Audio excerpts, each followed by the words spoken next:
So we have Kristina here.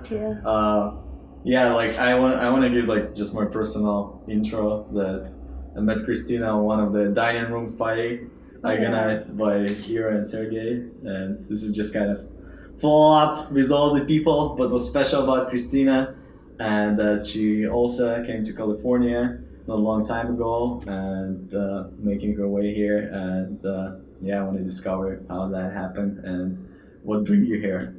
In general. So I moved to California about 3 years ago. I've been in New York twice before in my life. Where was that? Was it work and travel? First time I visited my relatives. I have an uncle and aunt. Oh, really? Interesting. Yes. So I've been in New York for 2 months when I was 14 years old, and then I came back when I was 19 for work and travel. So after that experience, I felt like I kind of want to move here and change something in my life because the States looked pretty interesting to me. It was completely different from what we have. What was your first experience, like first time in New York? Oh, wow. So my very first feeling was when my relatives met me in the airport and we sat in a car and we started driving to their place. I'm like, oh my God, it's like in the movie. I like as if I saw everything already. I'm like, was it like skyscrapers? What was that? Yeah, it was like the signs, English version. Because of all the culture, the signs, right? all the culture, the amount of cars and highways. Everything looked so familiar as if I was in the movie. And you were 16, you said? 15, 15. Somewhere around so, the age. And where are you from originally? I'm from Belarus, and I lived in Minsk my whole life. Before the States, I traveled to Crimea twice, but nothing more than that. Really? So the States were my first big experience, and I was 15, and I went to New York by myself. It was a little. And you were at school when you were 15? Yeah, I was at school at the time, and I as I said, I've never traveled before. This is your summer holidays, basically, right?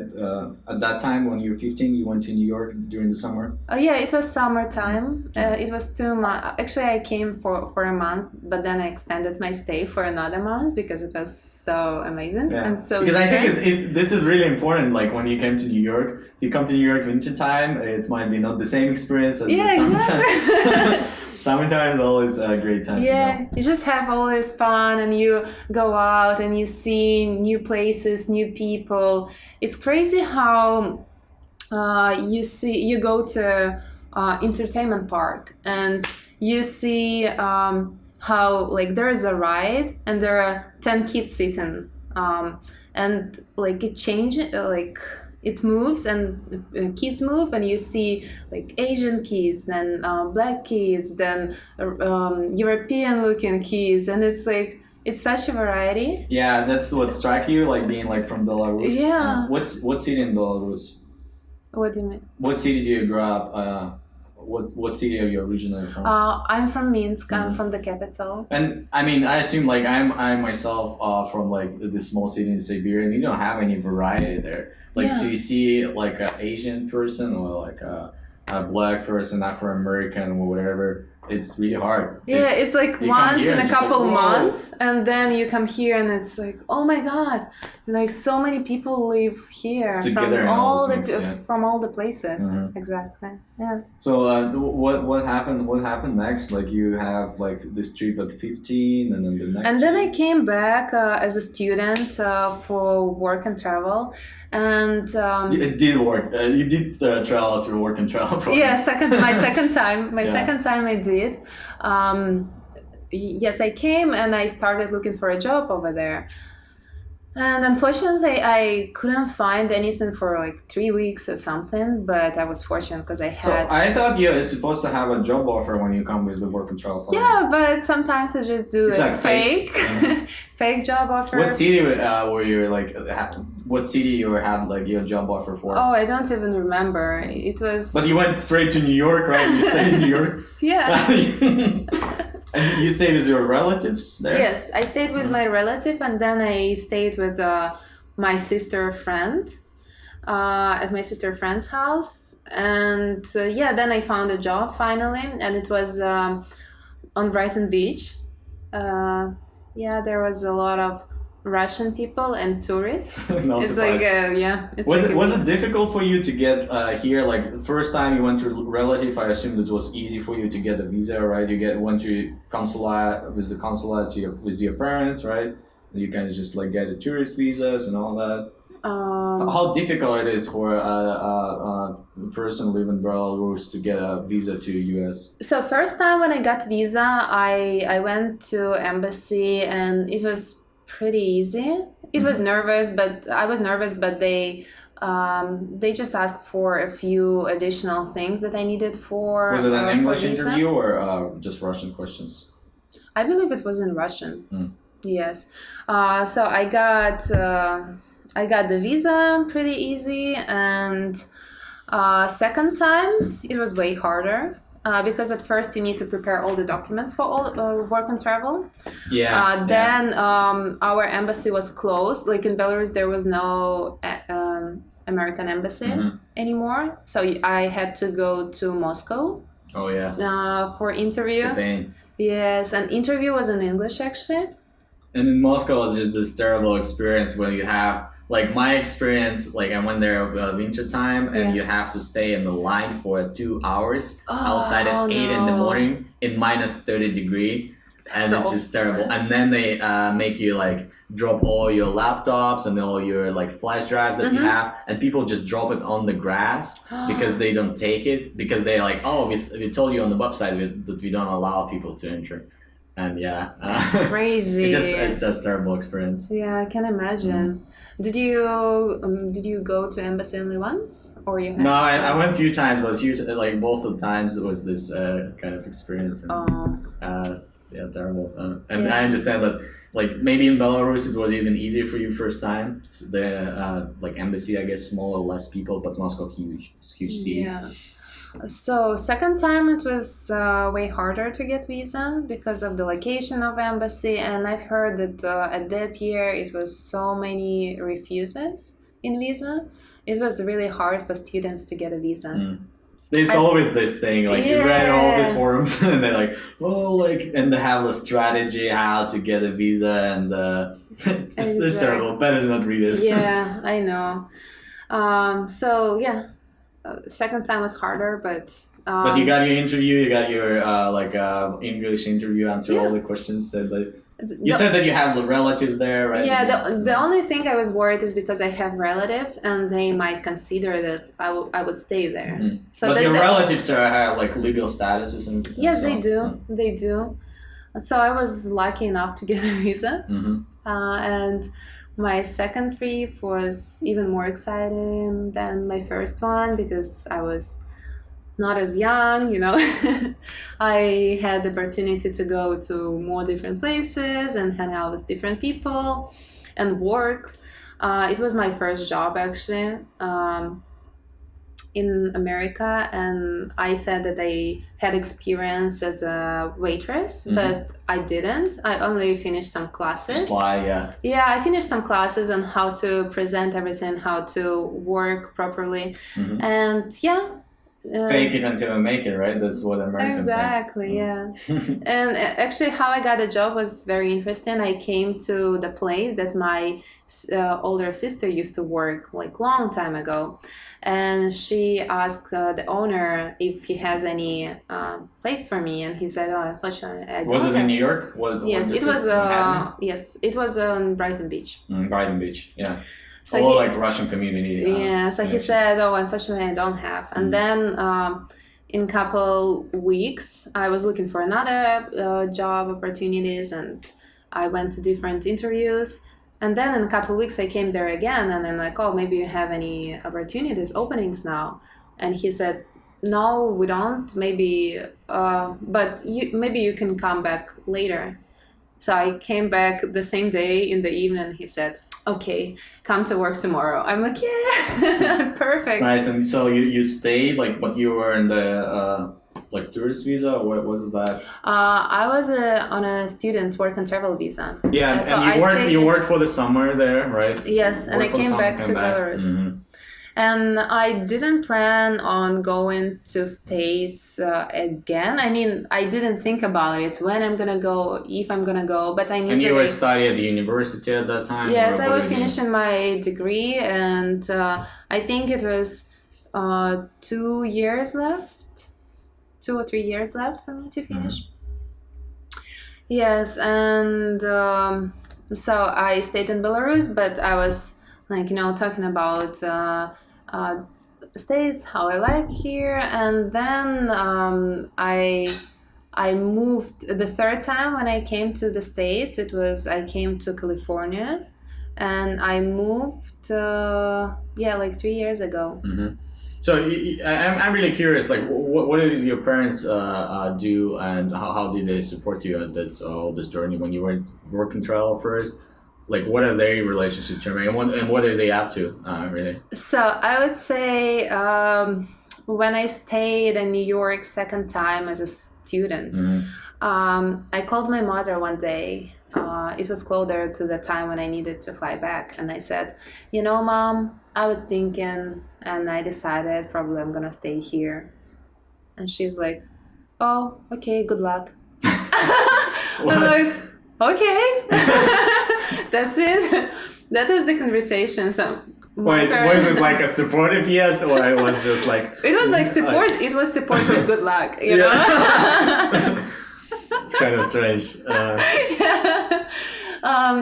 I think one of the reasons why my mother said so was because my older sister, she's 14 years older than me. So she moved to New York, and then she moved to Canada, and probably my mother used to it. I don't know. Or the other thing it might have happened is because my mother, she's very independent woman. So she think about her kids as about independent people. Yeah. And she believes that their decisions are their decisions, and she will support whatever Do they you have any choose. siblings? I have older sister and an older brother, and we have 7 years difference with my brother, and 14 was my sister. So do they all live in America now? No. My sister lives in Canada and in Montreal, and my brother, he stayed in Belarus. Pretty fair split. Yeah. 2 kids abroad, 1 stay there.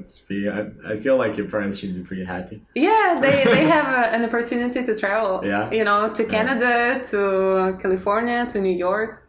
Yeah. So how hard for you was that? I mean, it's like I listening to that, it all sounds like, oh, it's all like easy. Like, I get there, work and travel, live, work, whatever. Like, it's like, I'm pretty sure there was some, things that like you don't discuss right now, but there was things happening that you, undergoing some, hard time, basically. New country, even though like you come here, it's exciting. You were 16 years old, you come with your parents or like with someone, you have relatives, but then you come like for real, right? The real things happen and the life happen, and it's just not good. Yeah.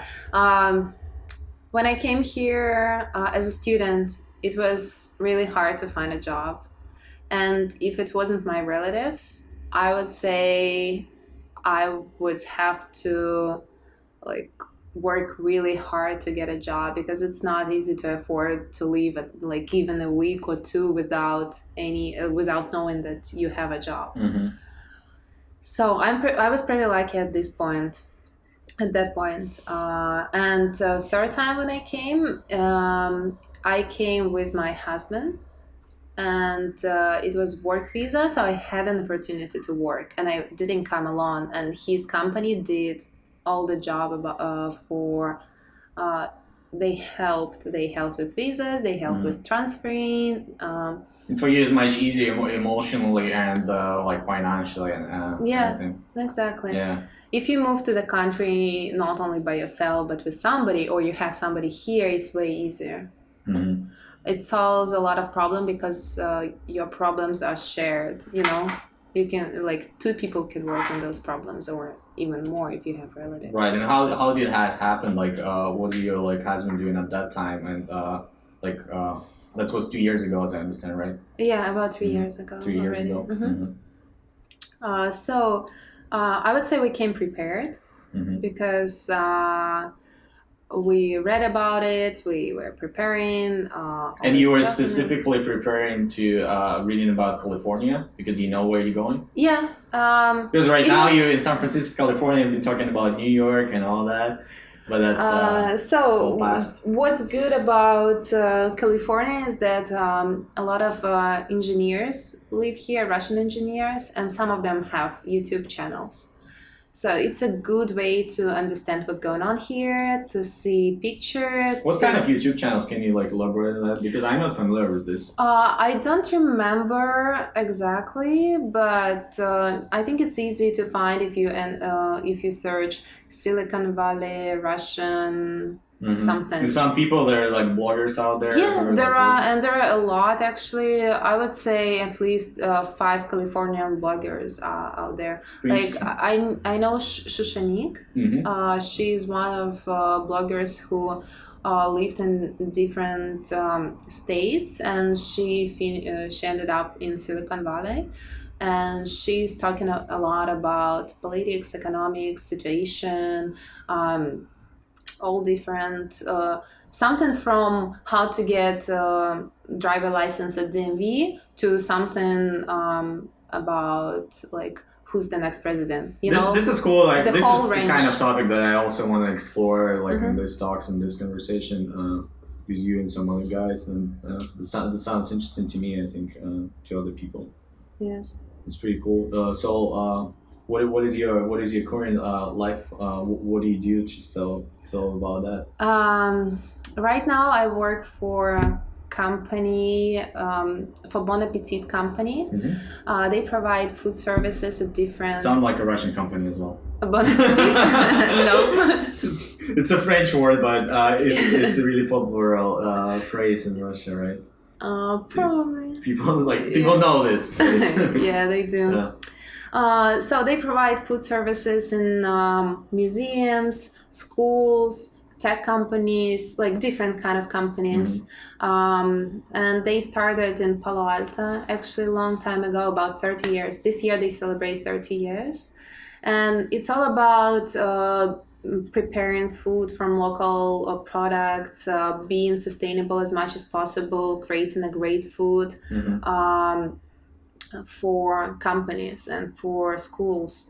So I work for them. I'm a supervisor at the cafe now. I'm about to become a cafe manager at one of the tech companies. And I've been working there for 1.5 years, and I really enjoy the job that I do. And that's the area I want to continue working in. This is pretty cool because you get immersed in all this still like a company startup environment, because it's really a special corporate environment here.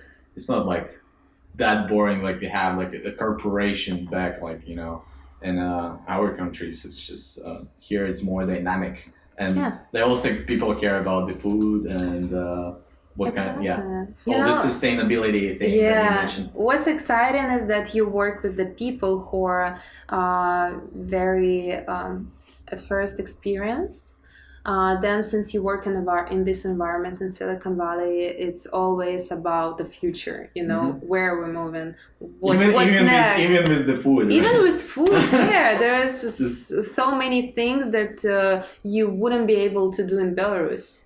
And, you have money, you have support, and you have experienced people who would share their experience with you. So you can do a lot of things that you wouldn't be able to do in one of the Soviet countries. Sure. So it's pretty innovative, I would say, from the side of food service. Was it a personal discovery for you, like a food journey, like versus like like everybody who moves to a new country, it's like I don't personally like to talk about food too much, but like it's a big thing. Like you move to a new country, you develop new habits, you develop a new diet, you kind of discover a lot of new flavors in food. How was it for you? Like especially like you saw like close to food, and I know like for one of our party, like you guys made this like great like sushi table, and you always on the bring beach. On the beach. on the beach, yeah. And you always guys bring like all the salads and snacks and Yeah. Actually, when I moved here, I was amazed how many of different fruits are here, vegetables. It was so different. So and was it so something new. that you tried like first time in your life? Do you remember those moments? I would say yeah, some of those. The most excited I was when I was at the store and I was able to buy it. Yeah. It's like it's not in Belarus when there is some small like very dry fruit Did you try avocado that is like before? super expensive. I haven't tried good avocado, I would say. I'm not sure if I tried It's it like- before. Yeah. Yeah, but I definitely at first I didn't understand it, but then I just started. I loved it afterwards. How about like this Mediterranean thing like hummus and I would say I tried some of those, but yeah, there's a lot to explore. And a great thing about Silicon Valley, Bay Area, or even California is that you have mix of all these different cultures and food and cuisines. You can go and try authentic Japanese food in Japantown, Chinese food in Japantown. You can like 10 go minutes to away, 10 Russian minutes away. restaurant in San Francisco. Go to Mediterranean, any food. Hawaiian, like whatever you like, you can find it. Totally, Italian, yeah. French, it's super easy to Sergey find. and I went today after like helping him with his moving. We went to this Thai restaurant, which was pretty authentic. There's like Thai people, and they just cook like some amazing food for us. Yeah, especially great when you come to like small place, not very popular, and you see, let's say it's Japanese place, and you see all the Japanese people, and then And you there's just you. This is the place. Yeah, that's the place. I used to go like actually like I studied like in school like kind of far in downtown. There was this place, I think it was Korean or Chinese place nearby, and every time I go there, I would be like one white guy there. There will be all like Asian guys, all the Asian students from my school. I was just like, oh, that's strange. Yeah. Because I guess the food was good and remind them their home food, which is a very good sign. Yes. Yeah, that's great. You can explore so much here. And at my current job, we create menu every day, new menus. So you discover all the cuisines. Like I've never tried Indian cuisine before, which was actually I did. In Belarus, we have one really good Indian restaurant. So I tried some, but here it's so popular right now. Or I like Indian personally. I think yeah, that's great. And at my job, you can try Indian, Chinese, Taiwanese. You can try all the different Mediterranean dishes. So even like in your European. work, the food that you work with is just not one set thing. It's all these different kitchens and Exactly. cuisines. Yeah. Wow. Yeah, and that's cool. you can even work with chef. I can come to work and say, "Hey chef, do you know we haven't done onion soup for a while? Let's do French onion soup, or let's." Never tried this actually. I heard many times about onion soup. Yeah, you should try. Yeah, especially with the bread and cheese on top. Oh my god, it's really good. I'm getting hungry. Sorry. This conversation might be all about food. Yeah. So, what is your plan just for the future? Like in few words, like are you planning to stay here? Are you moving towards more traveling or expanding like horizon, or are you like pretty happy with what you have? Or Thank you. It's a good question. I think for the future, it's a hard question. It's a hard question, but good one. So for the future, my plan is to stay in California. I love the nature here. Weather is good, not perfect, but really very good. So you can travel by car to LA. You can travel to Sacramento, Which you San actually Francisco. done a few days ago. Oh yeah, last weekend. That's what we've done. Some good photos set there. Oh yeah, it was great. Yeah. Actually, I think Ira told me about like when I first met her, she like introduced you as the model. Oh. I know like you have some background of doing some modeling, right? Yeah, yes, I did a lot of, not a lot, but some modeling here when I moved. Here or before too? Before I did some in New York, and then mostly here. Once you come and start, one person who does, let's say, makeup, then you will be invited to a photo shoot with this makeup artist, and then the next time photographer will invite you for another photo shoot, and it creates your whole like community of like people who do fashion or art. That's what I mostly like about photo shoots that I've done, that most of them are art projects, not like commercial photo shoot for website that sells dress, but it's mostly like for artistic magazines or for websites that are mostly about art. Yeah, and you do it as a art fashion more than like just earning money or something else. And I was lucky to meet some really good photographers, really good makeup artists. It's great. It's cool. It's cool. Yeah, so last weekend I went to LA to participate in a climbing competition, rock climbing competition. What? Actually, yes. Wait, do you do a lot of rock climbing? Yes, I do mostly indoor rock climbing. I tried once, and after like 2 hours, I have my hands bleeding. Oh no! Yeah, I just you were trying hard. No, I liked it. I think it's good. I feel like I enjoy more outdoors than indoors. I just outdoors guy. But it was interesting. Yeah, it's great to plan a trip for the whole day and just go outside and climb and rest and hang out with your friends. Really difficult activity. Yeah, it is. Yesterday I went to a competition in San Francisco actually, and I was climbing from 11 a.m. till 7 p.m. I gotta see that. I couldn't believe it. Because I know I knew it from this side. I gotta see that.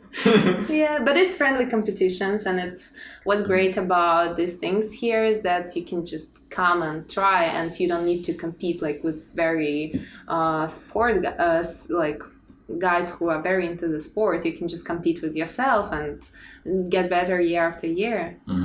Yeah, that's great. That's cool. I think you're running low on time. Oh, okay. About my future plans, I want to work at the same area where I work. I want to continue growing in my area. I would stay in California, but I really want to travel the world. So probably like that's a pretty respectful plan. Taking a few trips a year. Let's say some are close trips in United States. So what holding you now? What holding you now? Like why you can't travel? Is it? I do. Actually, let's say last year I went to Canada. I went to Miami, Florida. I went to Mexico. This is what I've done like last year. That's cool. Yeah, discovering those kind of opportunities. Yeah, as well as hiking in different places. You know, you go outside of town, couple hours, 3-4 hours, you can see so many beautiful places. And this year I'm considering going to Belarus to visit my parents. When was the last time you were in Belarus? It was not this New Year, it was last New Year, so probably 1 year and 3 months ago. Yeah, but I'm planning to go this year, and maybe I'll go to Canada for New Year to celebrate with my sister and her family. Certainly. Yeah, so these are the plans for now, and there are more plans for the future, but I'm very excited about these trips and the future ones. That's cool. Thanks for your time. Oh, thank you for having me here. No problem. Hope to see you again. Of course. Thank you.